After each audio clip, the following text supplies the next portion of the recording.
The spring sun beat down on Timber Creek with unforgiving intensity as 20-year-old Tabitha Kincaid stepped onto the dusty Main Street, her heart pounding against her ribs. She'd only been in town for 3 days, yet already the whispers followed her everywhere, like shadows at sunset that couldn't be outrun. Montana Territory, 1876, was supposed to be her fresh start after her parents' passing left her with nothing but a distant aunt's address and a trunk of modest possessions. Instead, it felt like the same story with different faces. "Look at that face, like someone flicked paint all over it," came a woman's voice from the millinery shop doorway, not bothering to lower her volume. Tabitha kept her chin high, though her fingers instinctively rose to her cheek, tracing the constellation of freckles that dotted her fair skin. They covered her nose, her cheeks, even her shoulders and arms, a map of copper stars that had marked her since childhood. "They say freckles are the devil's way of marking those with weak character," another voice added with a snicker. Tabitha quickened her pace toward the general store where her aunt had sent her to purchase supplies. Her copper-red hair was neatly pinned beneath her bonnet, but several rebellious strands caught the wind, dancing around her face as if mocking her attempts at respectability. When she reached for the door handle, a group of local boys no older than 14 blocked her path. "Hey, spotted girl, did your ma drop you in mud when you were born?" The tallest one taunted, his friends erupting in laughter. Tabitha's throat tightened. 20 years of such comments had taught her that responding only made things worse. She moved to step around them, but the boy shifted, blocking her path again. "I asked you a question, speckle face. Let the lady pass." The deep voice came from behind her, carrying the calm authority of summer thunder. Tabitha turned to find herself looking up at a tall man with a weather-beaten Stetson pulled low over his brow. His eyes were the piercing blue of a mountain lake in winter, set in a face that had clearly spent years under the open sky. "Ain't none of your business, Owens," the boy muttered, but he and his friends scattered like tumbleweeds in a wind gust. The stranger tipped his hat to her. "Folks around here need to mind their manners." His gaze lingered on her face without a hint of the disgust or morbid curiosity she'd grown accustomed to. "Name's Kieran Owens. Run the Silver Creek Ranch about 5 miles west of town." "Tabitha Kincaid," she replied, her voice steadier than she felt. "I'm staying with my aunt, Martha Bellows." Recognition flickered in his eyes.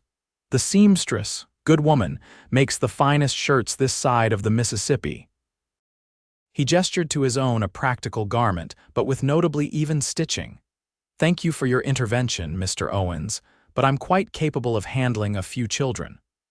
The words came out more sharply than she intended, years of defensive habits hard to break. His lips curved into a smile that reached all the way to those remarkable eyes. "Never doubted it for a moment, Miss Kincaid, but my ma raised me to step in when folks are being downright disrespectful, especially to a lady as." He paused, and for a terrible second she braced for another insult about her appearance. "As striking as yourself." Heat rose to her cheeks, making her freckles burn even brighter. "Good day, Mr. Owens." She turned quickly and slipped into the store, heart hammering not from humiliation this time, but from something far more dangerous, hope. The next morning, Tabitha woke before dawn to help her aunt with the day's baking. Martha Bellows was a widow who supplemented her seamstress income by selling bread and pies to the local hotel restaurant. The woman had taken her in without hesitation when Tabitha's parents died of influenza back in Ohio, though they'd never met before. "You're up early," Martha commented as Tabitha tied an apron around her waist. "Thought I'd make myself useful." Tabitha began measuring flour into a large bowl. "I met a friend of yours yesterday, a Mr. Owens, said you make his shirts." Martha's eyebrows rose as she kneaded dough on the table. "Kieran Owens? Well now, that's interesting. One of the most eligible bachelors in the territory, that man. Inherited his father's ranch 5 years back and doubled its size. Got a good head on his shoulders and hands that know honest work. He was." Kind, Tabitha admitted, remembering how he'd stepped in when the boys were taunting her. Kind ain't the word most women in these parts would use for him, Martha chuckled.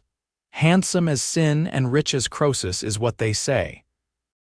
Half the unmarried women from here to Helena have set their caps for him, but he doesn't seem interested. Tabitha shrugged, keeping her eyes on her work. I'm certainly not setting any caps, I just appreciated his manners. Your mother was the same way, Martha said softly. Never saw her own beauty because she was too worried about what others saw. Those freckles of yours come from her side, you know. I know, Tabitha said quietly. Pa used to tell me they were angel kisses. Well, your pa was a wise man. Martha patted her hand, leaving a dusting of flour behind. Now, I need you to deliver these loaves to the hotel when they're done, and if you happen to run into Mr. Owens again, you might thank him properly for his kindness. Tabitha rolled her eyes but couldn't suppress a smile. Aunt Martha, I'm not looking for a husband. Did I say anything about a husband? Martha's innocent tone fooled neither of them. Though I wouldn't mind some grandnieces or nephews before I'm too old to bounce them on my knee. 3 hours later, Tabitha navigated the main street with a covered basket of freshly baked bread. The morning was already hot, promising another scorching day. She'd chosen her lightest dress, a simple blue cotton that her aunt had helped her alter, but even so, she could feel perspiration gathering at the nape of her neck. As she neared the hotel, a commotion erupted from the saloon across the street. 2 men burst through the batwing doors, locked in a violent struggle. One was a stranger, but the other, Tabitha's heart leaped to her throat, was Kieran Owens. The stranger had a knife, its blade flashing in the sunlight as they grappled. People scattered, giving the fighting men a wide berth. Tabitha stood frozen, the bread basket clutched to her chest. Kieran moved with surprising grace for his size, dodging the knife and landing a solid punch that sent his opponent staggering. But the man recovered quickly, lunging forward with a wild slash that caught Kieran's forearm, tearing through his shirt sleeve. "That's for cheating me on that cattle deal, Owens," the man shouted, spittle flying from his lips. "I paid fair market price, Doyle, and you know it," Kieran replied, voice steady despite the blood now seeping through his torn sleeve.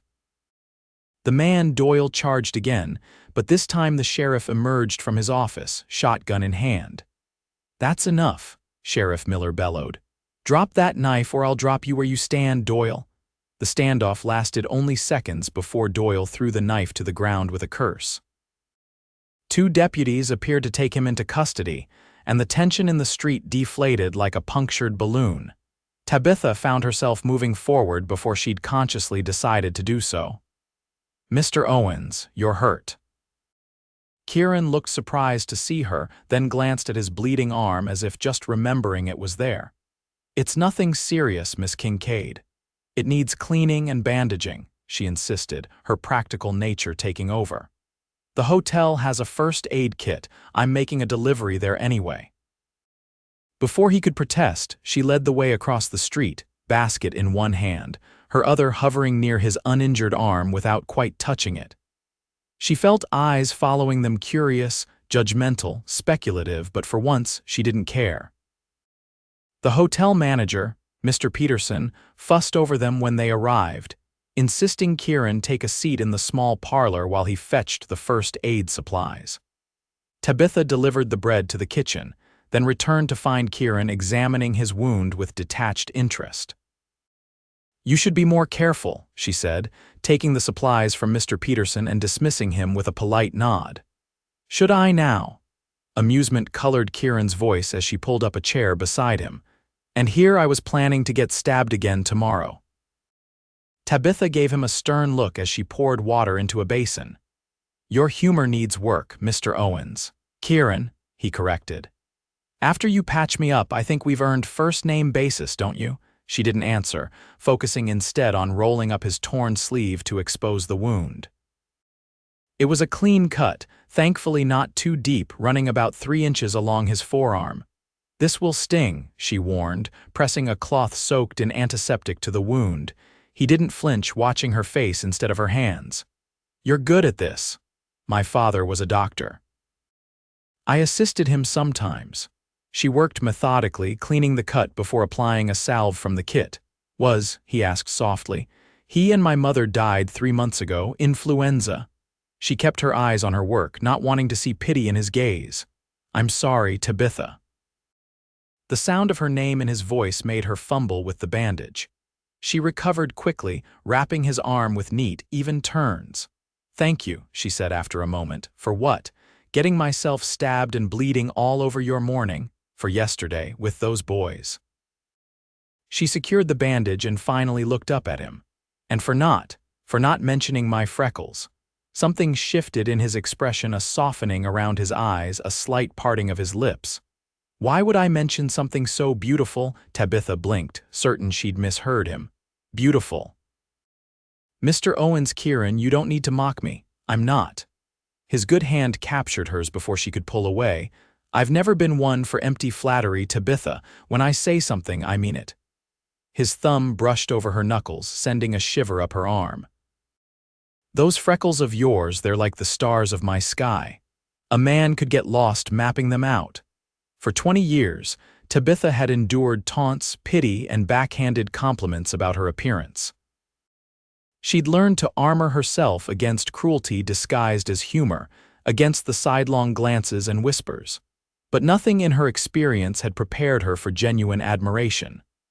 I should go, she stammered, withdrawing her hand and gathering the first aid supplies.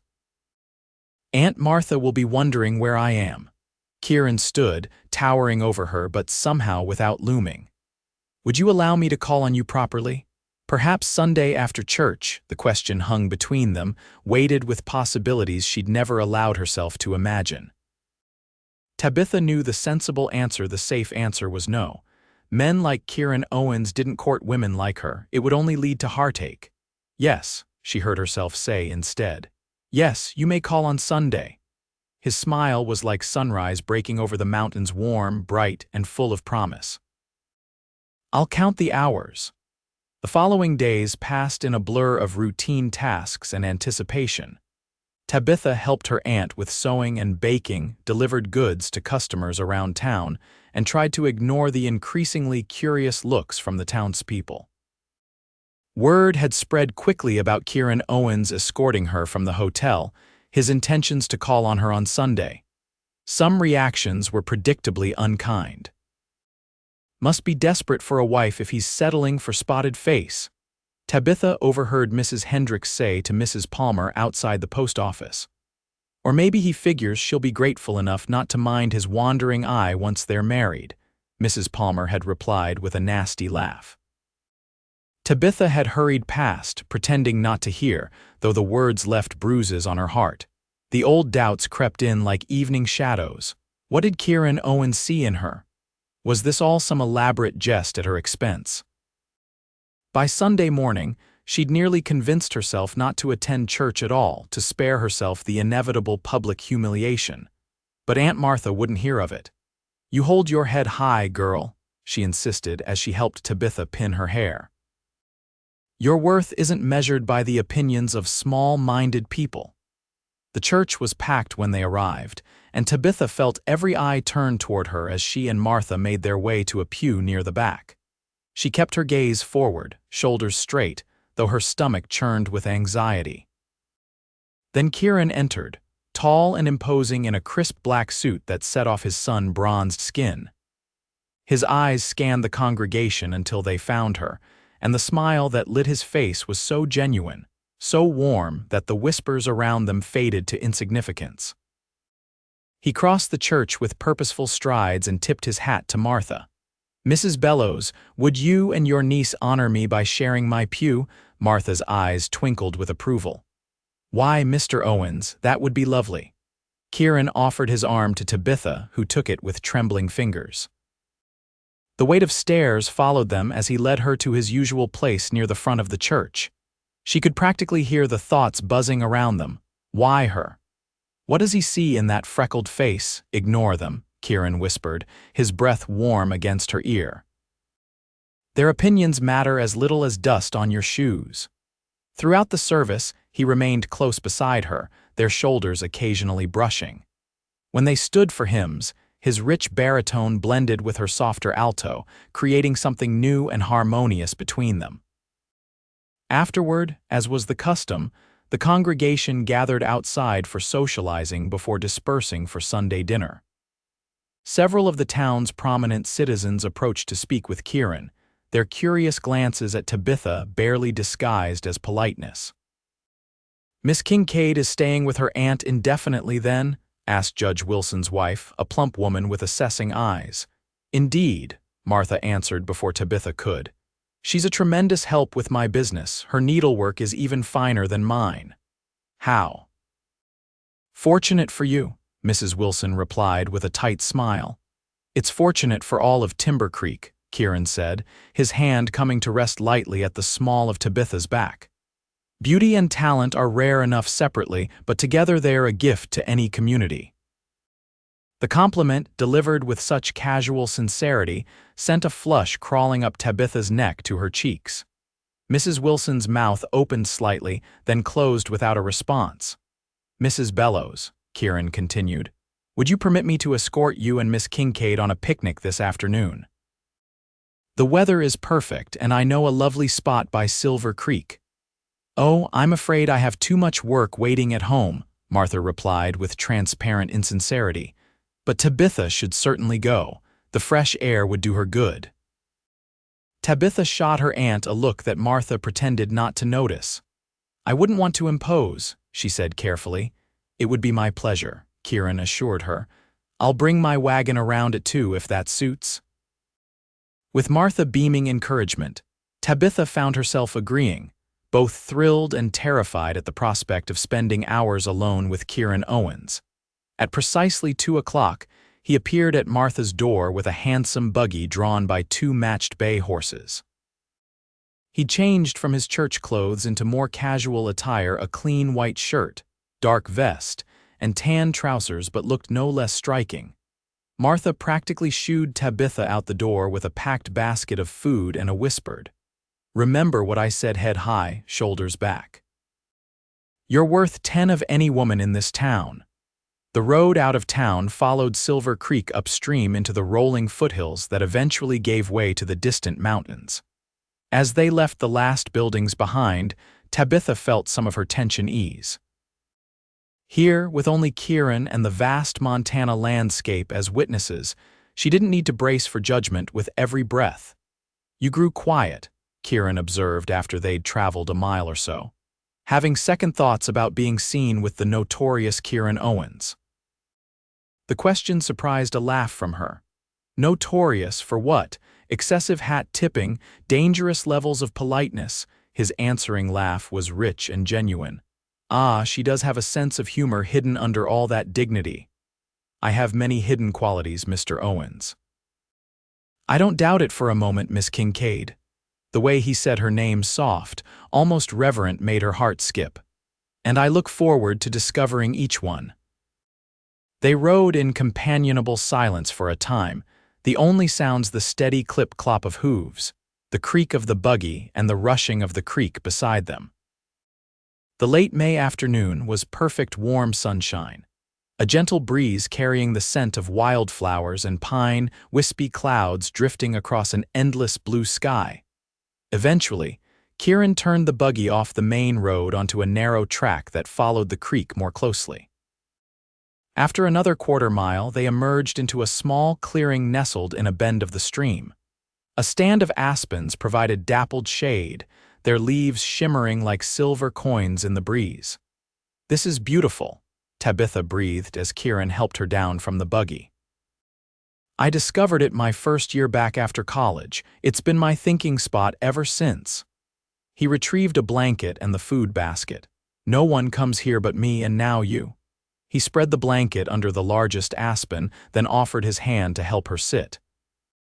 The gesture was unnecessary but welcome, his calloused fingers warm against hers. As they unpacked the basket, Martha had prepared fried chicken, biscuits, apple pie, and a jug of lemonade. Tabitha found her curiosity overcoming her shyness. "You mentioned college." "That's unusual for a rancher, isn't it?" Kieran nodded, pouring lemonade into 2 tin cups. My father insisted, said a man needs book learning as well as practical skills. I studied agriculture and business at the University of Michigan for 4 years. Is that where you're from originally? Michigan, born and raised right here in Montana Territory. My father came out in '49 not for gold but for land. Met my mother, a schoolteacher from Boston, in '52. Built Silver Creek Ranch from nothing but dreams and backbreaking work. Pride colored his voice. What about you? Were you always in Ohio? Tabitha accepted the cup he offered. Yes, a small town called Millfield. My father's medical practice served 3 counties. My mother taught me at home reading, mathematics, history. She believed girls deserved education as much as boys. A wise woman. And she was right. He studied her over the rim of his cup.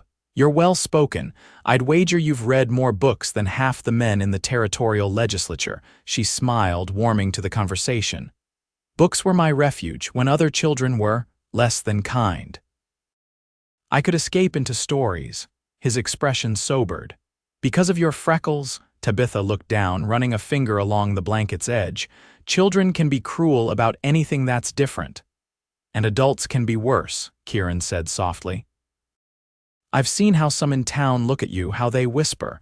It makes me want to, he stopped himself, taking a breath.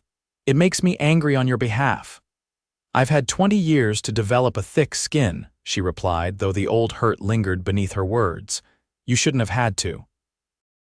His hand covered hers, large and warm and steady. Do you know what I thought when I first saw you in town? She tensed slightly. What?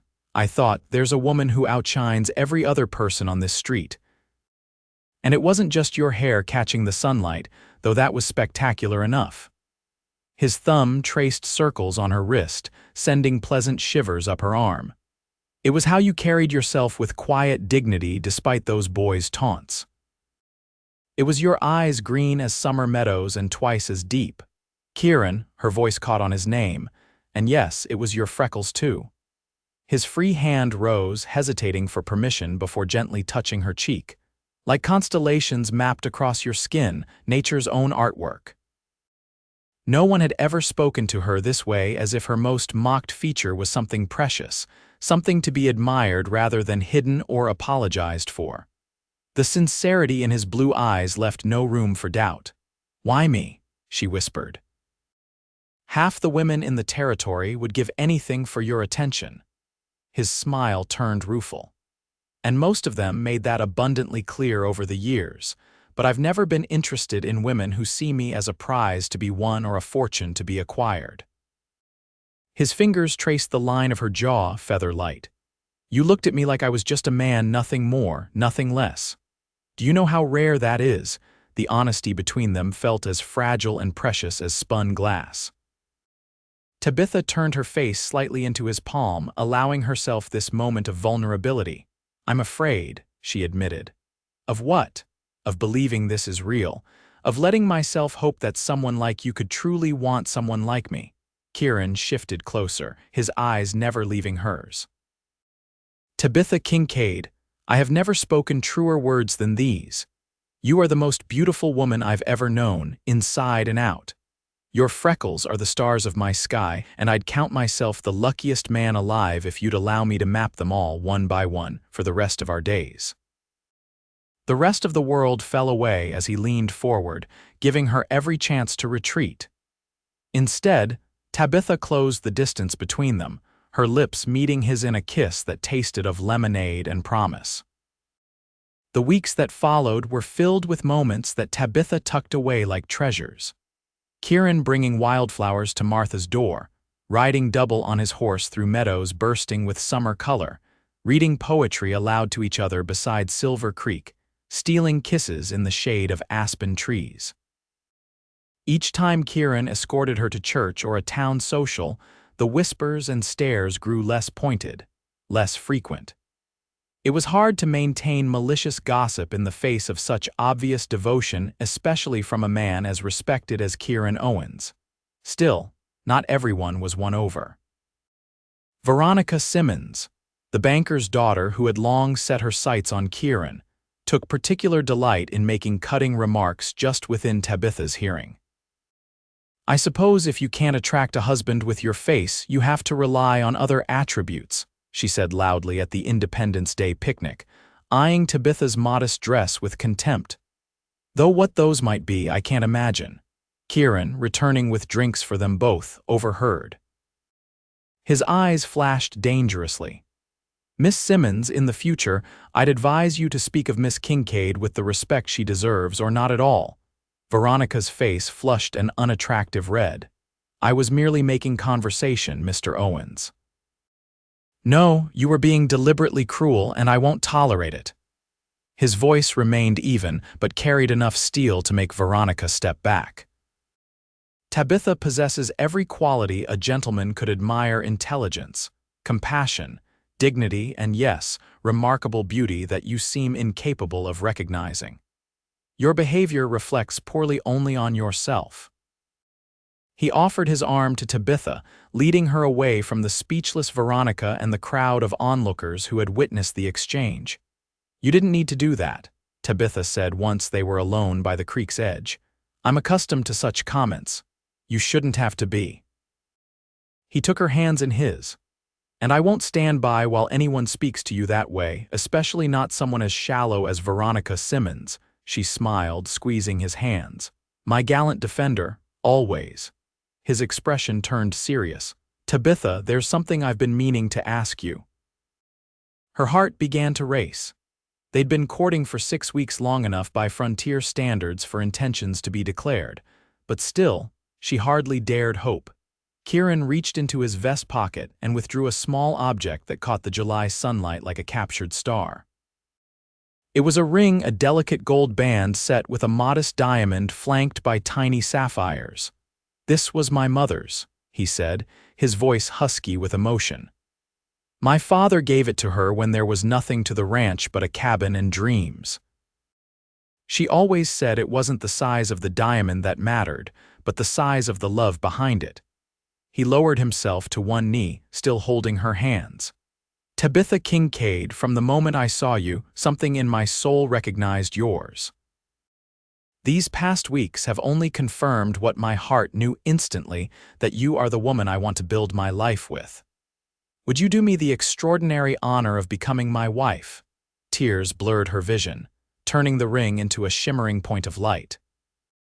"Yes," she whispered, then louder, "Yes, Kieran, yes." His smile was radiant as he slipped the ring onto her finger. It fit perfectly, as if it had been made for her all along. He rose and gathered her into his arms, his kiss tasting of joy and sweet possibility. They were married in October, when the aspens had turned to gold and the mountains wore the first dusting of snow. Aunt Martha, resplendent in a new dress she'd made for the occasion, gave Tabitha away. The church was filled to capacity. Some came out of genuine affection, others from curiosity, but none could deny the palpable love between bride and groom. Tabitha wore a gown of ivory silk with delicate lace that Martha had worked on for months. She'd considered using powder to cover her freckles, as many had suggested, but Kieran had been adamant. "Don't you dare hide a single one," he'd told her. "I want to marry you exactly as you are, every beautiful freckle included." So she stood before him with her face bare, her copper hair adorned only with small white flowers, and watched tears gather in his eyes as he spoke his vows.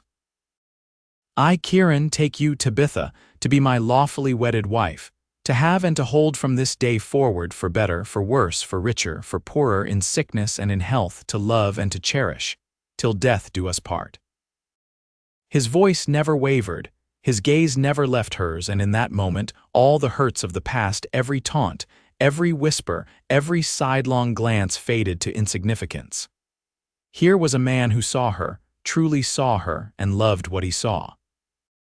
When they stepped out of the church as husband and wife, the entire town of Timber Creek threw rice and cheered. Even Mrs. Hendricks and Mrs. Palmer looked grudgingly impressed. Veronica Simmons was noticeably absent. They rode to Silver Creek Ranch in a flower-decked wagon, Tabitha's hand securely in Kieran's. the afternoon sun turning her wedding ring into a spark of fire on her finger. The ranch house, a sturdy two-story structure of logs and stone, had been transformed for their arrival. Lanterns hung from the porch rafters, a welcome banner stretched across the door, and inside, every surface gleamed with polish and care. "Welcome home, Mrs. Owens," Kieran said as he carried her across the threshold, the traditional gesture making her laugh with delight. That night, as stars appeared in the vast Montana sky, Kieran took her onto the porch and wrapped a quilt around them both against the autumn chill. "Happy?" he asked, his arms secure around her waist. "More than I knew was possible," she answered truthfully. "Though I still sometimes wonder if I'll wake up and find this has all been a beautiful dream. Not a dream." He turned her in his arms, his fingers tracing the familiar patterns of freckles across her cheeks. "This is real, you are real. And every morning for the rest of our lives, I get to wake up beside the most beautiful woman in the territory. Even when I'm old and gray and these freckles have faded," she teased. He smiled, pressing a kiss to the bridge of her nose where the freckles clustered thickest. "Especially then. Because by that time, I'll have memorized every constellation on your skin, mapped every star in my personal sky." "I love you, Kieran Owens," she whispered, the words still new enough to make her heart race. "And I love you, Tabitha Owens. Every freckle, every smile, every moment from now until forever." 5 years later, Kieran and Tabitha stood on that same porch, watching their twin 3-year-old daughters chase fireflies in the summer twilight. The girls Sarah and Emma had inherited their mother's copper hair and, to Tabitha's secret delight, her freckles. "Mama, look," Sarah called, her small hands cupped around a glowing insect. "I caught a star, a beautiful star," Tabitha agreed, moving down the steps to admire her daughter's prize. Emma, not to be outdone, dashed over with her own captured firefly. "Mine's brighter," Kieran laughed, scooping up both girls, one in each strong arm. "You're both as bright as the stars themselves," he declared, pressing kisses to their freckled noses. Tabitha watched them, her heart so full it ached. The last 5 years had brought challenges: a difficult pregnancy, a harsh winter that threatened the cattle, Aunt Martha's passing the previous spring, but through it all, Kieran's love had remained as steady as the North Star. Silver Creek Ranch had prospered under their joint care. Kieran's business sense and Tabitha's meticulous record-keeping had expanded their holdings to include another 1,000 acres. The house had grown too, with a new wing added for the nursery and a larger kitchen where Tabitha experimented with recipes from the cookbooks Kieran ordered from back east. Most remarkably, the town that had once whispered behind her back now looked to her with respect. As the wife of its most successful rancher, Tabitha had a position of influence that she used to establish Timber Creek's first proper school and to organize aid for families struggling through hard times. And whenever newcomers arrived in town, they soon learned that remarks about Mrs. Owens's freckles were not tolerated, not by her husband, not by her friends, and especially not by Tabitha herself, who had finally embraced the uniqueness of her star-mapped skin. "What are you thinking about, love?" Kieran asked, returning to the porch with a sleepy daughter on each shoulder. "How fortunate I am," she replied, taking Emma from him. "How different my life might have been if a certain cowboy hadn't stepped in to defend a freckle-faced stranger." Kieran's smile was as warm as the day he'd first called her freckles the stars of his sky. "I'm the fortunate one. Every day with you is a gift I never take for granted." Together, they carried their daughters inside, tucked them into bed with stories and kisses, then returned to the porch to savor the peaceful evening. As they sat side by side, Kieran's arm around her shoulders and her head against his chest, Tabitha watched the real stars appear above the mountains. Each one reminded her of how far she'd come from the insecure girl who'd arrived in Timber Creek, believing her freckles made her unlovable. "Do you know what today is?" Kieran asked softly. "Tuesday," she teased. He laughed, the sound rumbling pleasantly against her ear. It's 5 years to the day since I first saw you on the street and thought you were the most beautiful woman I'd ever laid eyes on. And now." She tilted her face up to his. His kiss was as tender as their first, yet deepened by years of shared joys and sorrows. "Now I know you're the most beautiful woman in the world inside and out. And these," his fingers traced the familiar path of freckles across her cheeks, "will always be the stars that guide me home." In the vast Montana night under a canopy of silver stars, Tabitha Kincaid Owens finally saw herself through the eyes of love, not as flawed, but as perfectly, uniquely beautiful. And she knew with bone-deep certainty that some stars never fade.